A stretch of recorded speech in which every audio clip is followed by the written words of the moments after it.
एक संकरण। तो मेंडल ने एक जोड़ी विपरीत लक्षणों को ध्यान में रखते हुए जो संकरण प्रयोग कराया उसी को क्या कहते हैं? एक संकरण। जैसे मान लीजिए एक हम ले लंबा पौधा, तो लंबा शुद्ध लंबा पौधे को कैसे दर्शाएंगे? कैपिटल टी और कैपिटल टी। और बौना पौधा को कैसे दिखाएंगे? स्मॉल टी और स्मॉल टी। तो किसी भी पौधे या जंतु में लैंगिक जनन से पूर्व युग्मकों का निर्माण होता है। किस विभाजन द्वारा? अर्धसूत्री विभाजन। तो अर्धसूत्री विभाजन द्वारा जब युग्मकों का निर्माण होगा, इसमें दोनों युग्मक एक दूसरे से क्या हो जाएंगे? अलग हो जाएंगे। इसमें भी दोनों अलग हो जाएंगे एक दूसरे से, दोनों कारक अलग हो गए। अब इनके मध्य संकरण जब कराएंगे तो हमारा एक पनेट स्क्वायर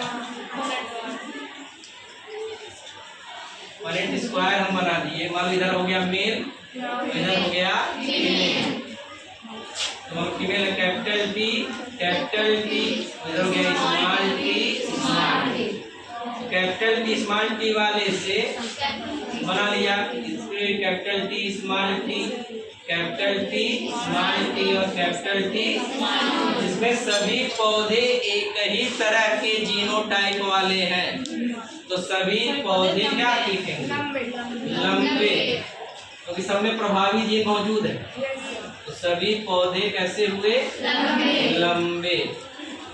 अब प्रथम पीढ़ी के किन्हीं दो पौधों को लेकर के इसको कहेंगे प्रथम संतानीय पीढ़ी या पवन पीढ़ी, और जनक पीढ़ी को पेरेंटल पीढ़ी या पी पीढ़ी से दर्शाते हैं। ठीक है, पेरेंटल पीढ़ी जनक पीढ़ी, और ये कौन सी है? प्रथम संतानीय पीढ़ी। और प्रथम संतानीय पीढ़ी के किन्हीं दो पौधों को ले लिया जाए और इनके मध्य क्या कराए? संकरण प्रयोग। इसमें भी पहले युग्मकों का क्या होगा? निर्माण होगा, कैपिटल टी और स्मॉल टी। यहाँ भी कैपिटल टी और स्मॉल टी। फिर पॉइंट स्क्वायर बनाया जाए तो यहाँ मेल हो गया, इधर हो गया capital T small T, capital T और कैपिटल टी का कैपिटल टी से क्रॉस होगा तो कैपिटल टी का स्मॉल टी से होगा तो फिर कैपिटल टी का स्मॉल टी से, स्मॉल टी का स्मॉल टी से। तो इसमें सबका जीनोटाइप एक तरह का नहीं है। जीनोटाइप क्या मिलेगा?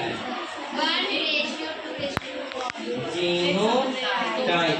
जीन देखिए कैपिटल टी तरह का केवल एक है, तो यहाँ पर क्या लिखेंगे? 1। कैपिटल टी स्मॉल टी तरह का कितना है? 2। क्या लिखेंगे? 2। और स्मॉल टी तरह का कितना है? तो क्या हो गया? एक संबंधे दो संबंधे। अब फिनोटाइप क्या होगा? फिनोटाइप क्या होगा?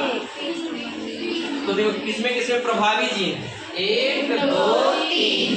3 में प्रभावी जीन है, 3 लंबे होंगे और इसमें केवल अप्रभावी जीन है, तो यह क्या होगा? बौना। इसको कहेंगे द्वितीय संतानीय पीढ़ी या F2 पीढ़ी। तो इस एक संकरण से इनके दो नियम सिद्ध हो जाते हैं। पहला प्रभाविता का नियम और दूसरा पृथक्करण का नियम। प्रभाविता का नियम कैसे सिद्ध हो रहा है? कि जब एक लंबे और एक बौने पौधे के मध्य संकरण कराया गया तो सभी पौधे लंबे प्राप्त हुए। मतलब लंबापन प्रभावी लक्षण था और बौनापन अप्रभावी लक्षण। तो जब भी दो विपरीत लक्षणों वाले जीव के मध्य संकरण कराते हैं तो जो लक्षण अगली पीढ़ी में दिखाई देता है उसे प्रभावी लक्षण कहते हैं, और जो लक्षण छिप जाता है उसे अप्रभावी लक्षण। दूसरा पृथक्करण का नियम, यहाँ पर लंबापन और बौनापन एक साथ है आ गया, लेकिन बाद में फिर क्या हो जा रहा है? पृथक हो जा रहा है। मतलब ये एक दूसरे से क्या हो जा रहा है? अलग। इससे उनके दूसरे नियम पृथक्करण के नियम की क्या होती है, पुष्टि होती है। तो अगर कहा जाए कि मेंडल के प्रभाविता के नियम को स्पष्ट कीजिए, तो नियम लिख करके डायग्राम बनाएंगे। पृथक्करण के नियम को स्पष्ट कीजिए, तब भी ये डायग्राम आप बनाएंगे। क्लियर है? तो इसको लिख लीजिएगा, नोट कर लीजिएगा, ठीक ना। बहुत ही इंपॉर्टेंट है, कई बार बोर्ड परीक्षा में आपके पूछा है।